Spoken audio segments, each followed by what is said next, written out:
大家好啊，我係蕭遠嗱。咁今次收到嘅讀者來信呢，質素相當之高啊。咁佢係咁講噶，阿蕭遠老師啊，每年嘅年尾呢，日本人都會揀一個漢字去代表民眾當年嘅感受噶。咁2015年所揀個漢字呢，就係個安字。咁聽講係代表住佢哋嘅不安啦，又代表住佢哋對新安保法嘅嗰種憂慮嘅。咁啊，當然啦，首相安倍晉三呢，就以為個安字係代表住民眾對佢個安倍經濟學嘅嗰個支持啦。嗱，唔理個安字到底係解釋啲乜嘢都好啦。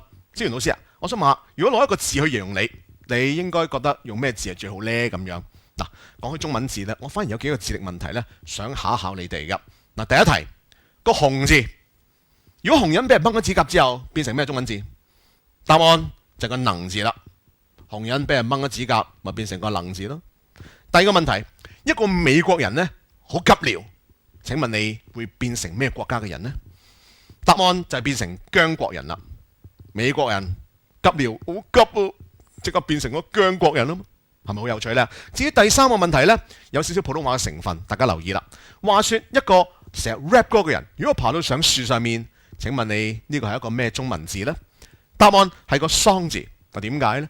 因為佢 rap 歌嘅時候，佢不斷 yo yo yo yo yo yo yo yo 咁樣咁爬上樹上面，咪就係個桑字咯。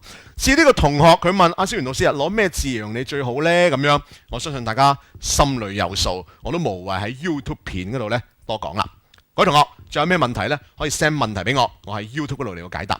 下個片段再見你哋啊，拜拜。